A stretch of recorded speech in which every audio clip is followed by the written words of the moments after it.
नमस्कार, रात के 10 बज रहे हैं। अब देखिए 24 घंटे 24 रिपोर्टर। 30 मिनट में हम आपको दिन की हर बड़ी खबर दिखाएंगे। सबसे पहले शो की 4 बड़ी खबरें।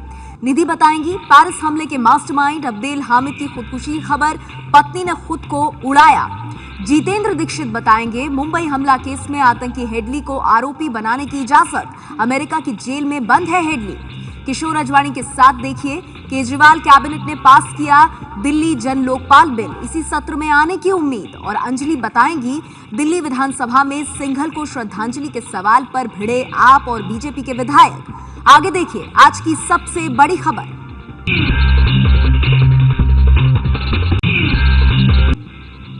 फ्रांस के पेरिस में आज सुरक्षा बलों को बड़ी कामयाबी मिली है। पेरिस में हुए आतंकी हमले का मास्टरमाइंड अब्देल हमीद मुठभेड़ के दौरान उसके खुदकुशी करने की खबर है। उसके साथ उसकी पत्नी ने भी खुद को बम से उड़ा लिया।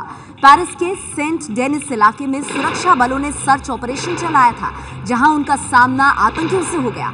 सेंट डेनिस इलाके के नजदीक ही फ्रांस का नेशनल स्टेडियम भी है, जहां शुक्रवार को आतंकियों ने हमला किया था। जब सुरक्षा बलों ने सर्च ऑपरेशन किया तो आतंकियों ने फायरिंग शुरू कर दी। गोलियों की आवाज के बीच बम धमाके की भी आवाजें आई। मुठभेड़ में सुरक्षा बलों ने 7 आतंकियों को गिरफ्तार किया। आतंकियों के साथ मुठभेड़ में 1 पुलिस वाले की भी मौत हुई है, जबकि 4 पुलिस वाले घायल हैं।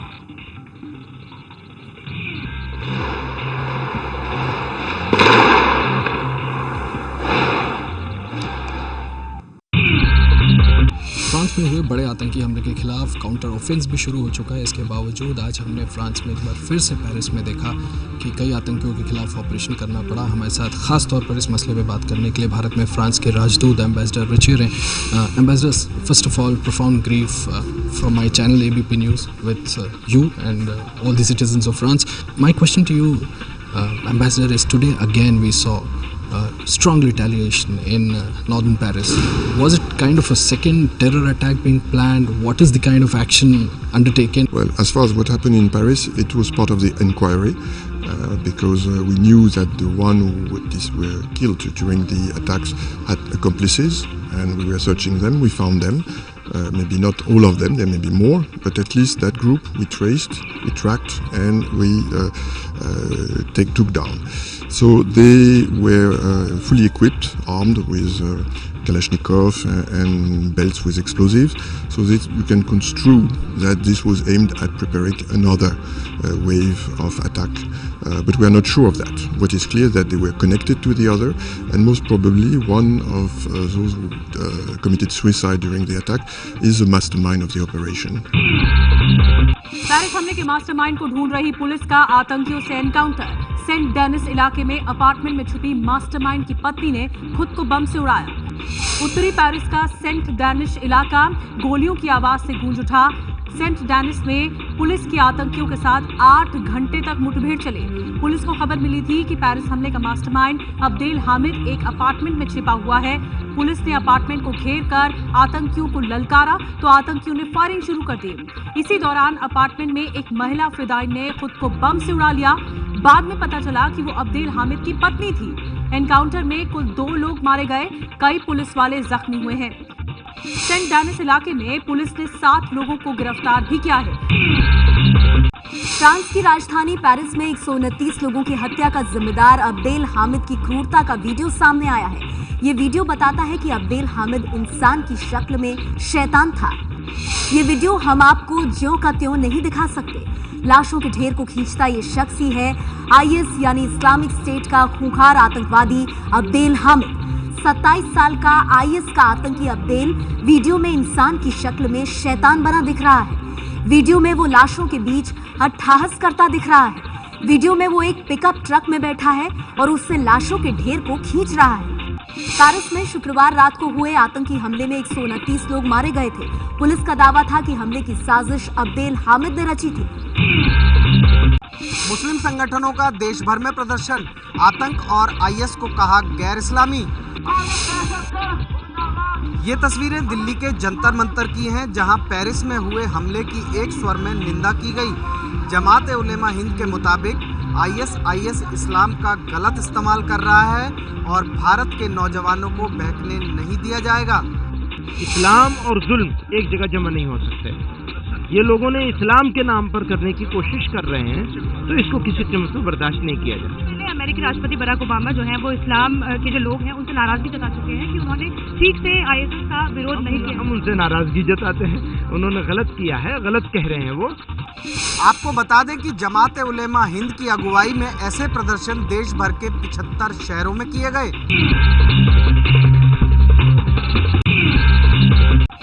लश्कर का आतंकी दाऊद गिलानी उर्फ डेविड कोलमन हेडली मुंबई में हुए 26/11 के हमलों में आरोपी बनाया गया। पुलिस की अर्जी पर कोर्ट का फैसला। मुंबई पुलिस ने 8 अक्टूबर को स्पेशल कोर्ट में अर्जी दायर करके अबू जिंदाल और हेडली पर एक साथ सुनवाई की अपील की थी। कोर्ट ने हेडली को भी आरोपी मानते हुए अब 10 दिसंबर को अमेरिका से वीडियो लिंक के जरिए उसे कोर्ट में हाजिर करने को कहा है और इसके लिए अमेरिकी अधिकारियों के जरिए एक समन भी जारी किया जाएगा। कोर्ट ने डेविड हेडली के खिलाफ समन्स जारी किया है और यूएस गवर्नमेंट को एक रिक्वेस्ट, उनके कोर्ट को रिक्वेस्ट किया है कि डिपार्टमेंट ऑफ जस्टिस थ्रू ये डेविड हेडली को मुंबई के कोर्ट में हाजिर रहने का ऑर्डर किया है। 26/11 के आतंकी हमले के मामले में अमेरिका में डेविड कोलमन हेडली को दोषी करार दिया जा चुका है और वो वहां 35 साल की सजा काट रहा है। कांग्रेस महासचिव शकील अहमद के एक बयान पर भड़की बीजेपी, मुस्लिमों को लेकर सरकार के रवैये में फर्क का लगाया था आरोप। शकील अहमद ने ट्वीट किया था कि शुक्र है कि छोटा राजन और अनूप चेतिया मुस्लिम नहीं हैं। अगर ये लोग मुस्लिम होते तो मोदी सरकार का उनको लेकर रवैया दूसरा होता। बीजेपी ने कहा है कि कांग्रेस को तो हर मुद्दे को मजहबी रंग देने की आदत है। देश की घोर सांप्रदायिक पार्टी कांग्रेस पार्टी है जो हर चीज में, हर घटना में मजहब देखती है, मजहब ढूंढती रहती है। इसकी हम निंदा करते हैं। अंडरवर्ल्ड डॉन छोटा राजन को गिरफ्तारी के बाद इंडोनेशिया से भारत लाया गया है, जबकि उल्फा के आतंकी अनूप चेतिया को बांग्लादेश ने भारत को सौंपा है। असहिष्णुता पर जारी बहस के बीच राष्ट्रपति प्रणब मुखर्जी के बाद उपराष्ट्रपति हमीद अंसारी का भी बयान। कहा, असहमति और विविधता के खिलाफ असहिष्णुता चिंताजनक। पुणे में एक कार्यक्रम में बोलते हुए हमीद अंसारी ने समानता, न्याय और सशक्तिकरण को लेकर सामाजिक तौर पर आम सहमति बनाने की वकालत की। कल ही अर्थमंत्री अरुण जेटली ने असहिष्णुता पर जारी बहस को फिर से एक बार बनावटी कहते हुए उसे सरकार की छवि खराब करने की कोशिश कहा था। 6 महीने के अंदर रॉबर्ट वाड्रा जेल में होंगे। हरियाणा जमीन विवाद में मुख्यमंत्री मनोहर लाल खट्टर ने दिया बड़ा बयान। खट्टर ने कहा है कि राज्य में कांग्रेस के राज में हुए हजारों करोड़ के घोटाले का पर्दाफाश किया जाएगा, लेकिन सवाल है कि जांच रिपोर्ट आने से पहले ही खट्टर वाड्रा को दोषी कैसे करार दे रहे हैं। वाड्रा का जो खेल सारा इन्होंने चलाया, उसके खिलाफ एक कमीशन, जो बिगड़ा कमीशन, जिसको हमने बैठा दिया है ताकि 6 महीने के अंदर वो अपनी इंक्वायरी देंगे। बहुत जल्दी इनकी इंक्वायरी की रिपोर्ट आने के बाद उनके खिलाफ कार्रवाई की जाएगी। वो हजारों करोड़ रुपए वापस जनता को मिलेगा और इनको सराखों के पीछे डालने का काम हमारा होगा। आरोप है कि 2008 में गुड़गांव के शिकोपुर गांव में 3.5 एकड़ जमीन का वाड्रा DLF सौदा कागजों में हेराफेरी करके किया गया। सवाल ये है कि क्या बदले की राजनीति की शुरुआत हो चुकी है?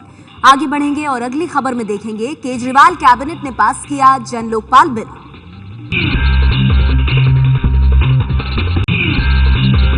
दिल्ली की केजरीवाल कैबिनेट ने जन लोकपाल बिल पास कर दिया है। विधानसभा में चल रहे शीतकालीन सत्र में ही पेश किया जाएगा बिल। जिस जन लोकपाल बिल के लिए केजरीवाल ने पिछले साल इस्तीफा दे दिया था, वही बिल उनकी कैबिनेट ने पास कर दिया।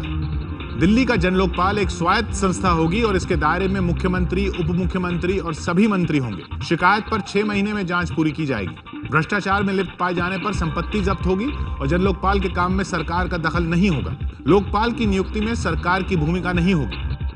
इस बिल के साथ सिटीजन चार्टर बिल भी विधानसभा में पेश होगा। इसके तहत सरकारी सेवा के तय समय में पूरा न होने पर अधिकारी पर कार्रवाई का प्रावधान है।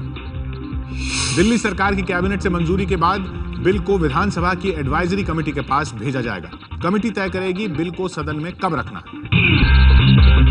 वीएचपी नेता अशोक सिंघल को श्रद्धांजलि देने के सवाल पर दिल्ली विधानसभा में भिड़े बीजेपी और आप विधायक आपत्तिजनक शब्द बोले गए।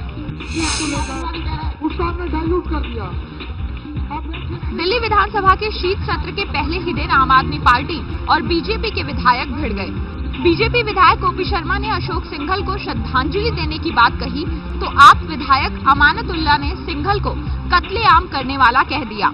इस पर ओपी शर्मा ने अमानतुल्लाह को आतंकवादी कहा। दोनों तरफ से काफी देर तक बहस होती रही।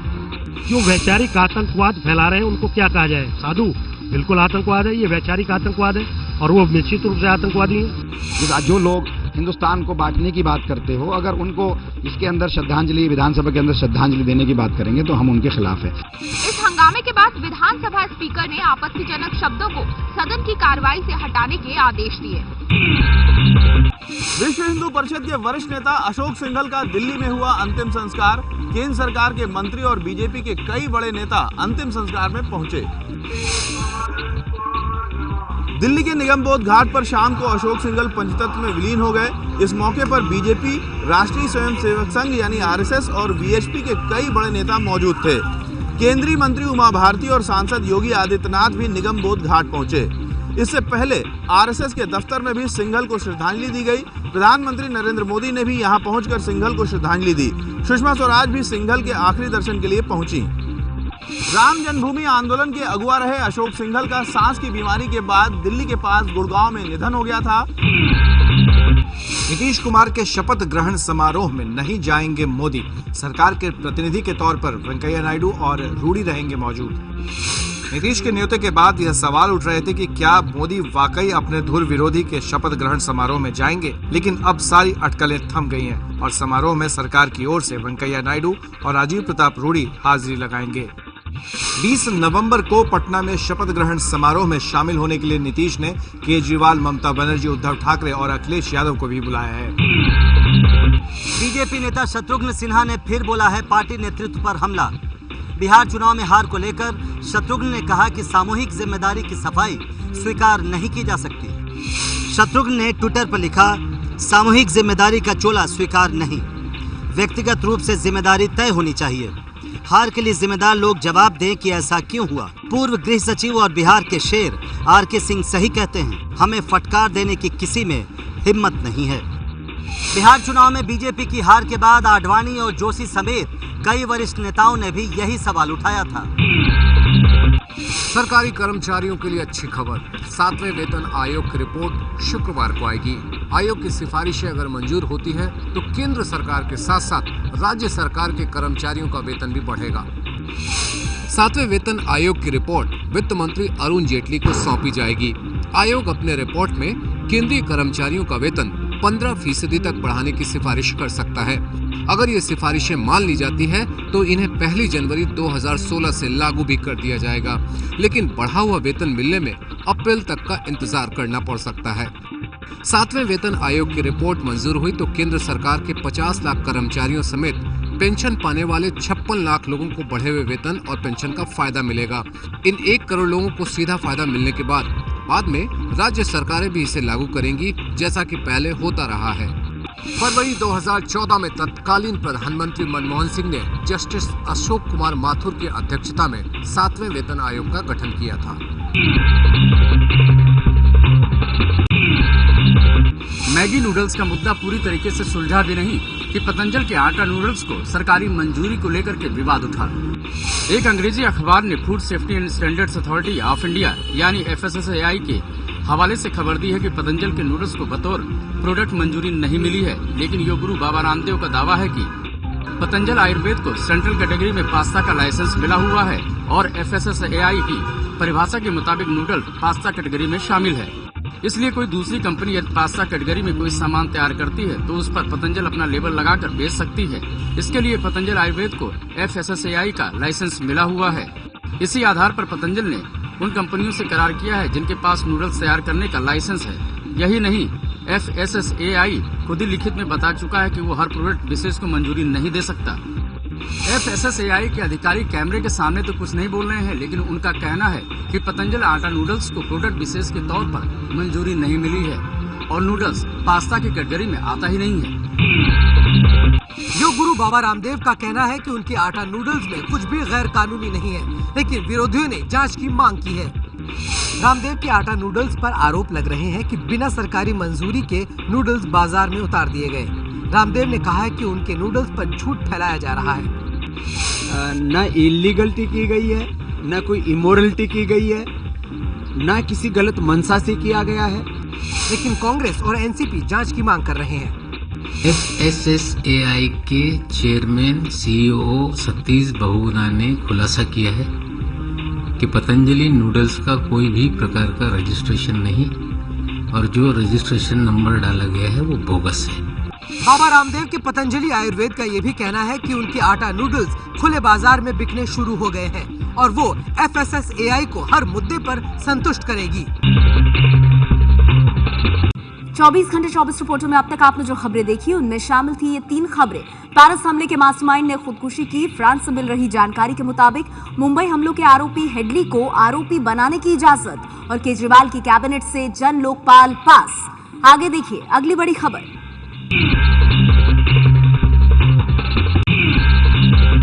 बिहार के वैशाली में जबरदस्त तनाव। सड़क हादसे में दादा पोती की मौत के बाद गुस्साए लोग। ड्राइवर को भीड़ के हवाले न करने पर थाना इंचार्ज की पीट कर हत्या की। उत्पात की ये तस्वीरें बिहार की राजधानी पटना से सटे वैशाली के लालगंज इलाके की हैं। ये गुस्सा कल की एक सड़क दुर्घटना के बाद भड़का है। कल एक शख्स ने सड़क हादसे में घर के बाहर बैठे दादा पोती पर गाड़ी चढ़ा दी, जिससे दोनों की मौत हो गई। गुस्साए लोगों ने पुलिस से ड्राइवर को अपने हवाले करने की मांग की। आज सुबह इसी बात को लेकर भीड़ फिर गुस्सा हो गई। गुस्से में भीड़ ने थाना प्रभारी को रॉड और डंडों से बुरी तरह मारा। घायल थाना प्रभारी अजीत कुमार की मौत पटना के अस्पताल में हो गई। पुलिस की जवाबी फायरिंग में एक युवक की भी मौत हो गई। वैशाली में इस वक्त काफी तनाव है। पुलिस और प्रशासन स्थिति को काबू में करने की पूरी कोशिश कर रहे हैं। नोएडा में दिल्ली पुलिस की स्पेशल सेल के ACP की पत्नी सरिता सिंह की भी मौत पति की मौत के बाद लगाई थी छत से छलांग। घर पर कथित रूप से अपनी सर्विस रिवॉल्वर से खुदकुशी करने वाले ACP अमित सिंह की डेंटिस्ट पत्नी सरिता सिंह ने आज अस्पताल में दम तोड़ दिया। सोमवार रात घटना के बाद वो चौथी मंजिल के घर की बालकनी से कूद गई थी और ICU में भर्ती थी। इस बीच नोएडा SSP किरण S के मुताबिक अमित के बैचमेट्स और उनकी पत्नी के परिजनों से भी पूछताछ होगी। Phone call details, CCTV footage और पिस्टल की भी जांच हो रही है। शुरुआती जांच में खुदकुशी लग रहे इस वाकये की जांच हर पहलू से करने का दावा नोएडा और दिल्ली पुलिस ने किया है। तमिलनाडु और आंध्र प्रदेश में बारिश तो थम गई है, लेकिन कई इलाकों में पानी अभी भी भरा है। ये तस्वीरें चेन्नई के मुगापैर इलाके की हैं। एक हफ्ते के बाद बारिश तो रुक गई, लेकिन अभी भी यहाँ सड़कों पर कमर तक पानी भरा हुआ है। नाव के सहारे लोगों को निकाला जा रहा है। कई इलाकों में बाढ़ की वजह से आज भी स्कूल कॉलेज बंद रहे। पूरे तमिलनाडु में अब तक 85 लोगों की मरने की खबर है। फसलों को भी भारी नुकसान हुआ है। आंध्र प्रदेश के कडप्पा में तेज बारिश की वजह से मंगलवार रात एक घर की दीवार गिरने से 4 बच्चों की मौत हो गई है। बाढ़ पीड़ितों की मदद के लिए कुछ राजनीतिक दल सामने आए हैं। कांग्रेस ने चेन्नई में खाने का सामान और कपड़े बांटे हैं। दिल्ली की फिरोजशाह कोटला स्टेडियम में ही खेला जाएगा भारत और दक्षिण अफ्रीका के बीच चौथा टेस्ट मैच। दिल्ली हाईकोर्ट ने सस्पेंस खत्म किया।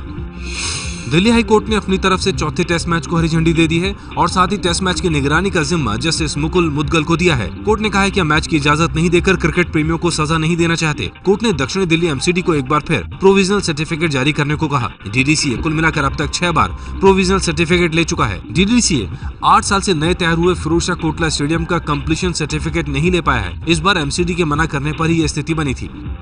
अब भी DDCA के खिलाफ 24 करोड़ के बकाये की याचिका लंबित है। हाईकोर्ट ने इस पर कुछ नहीं कहा है। सलमान खान की फिल्म प्रेम रतन धन पायो बॉक्स ऑफिस पर खूब धमाल मचा रही है। फिल्म ने 6 दिन में 150 करोड़ का आंकड़ा पार कर लिया है।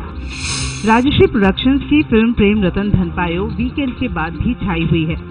मंगलवार को फिल्म ने 12 करोड़ 4 लाख रुपए की कमाई की। 6 दिन में फिल्म का कुल कारोबार 155 करोड़ 43 लाख रुपए का हो गया है। सलमान और सोनम कपूर इस फिल्म में मुख्य भूमिकाओं में हैं। जानकारों के मुताबिक आने वाले वीकेंड पर फिल्म की कमाई 200 करोड़ के पार जा सकती है।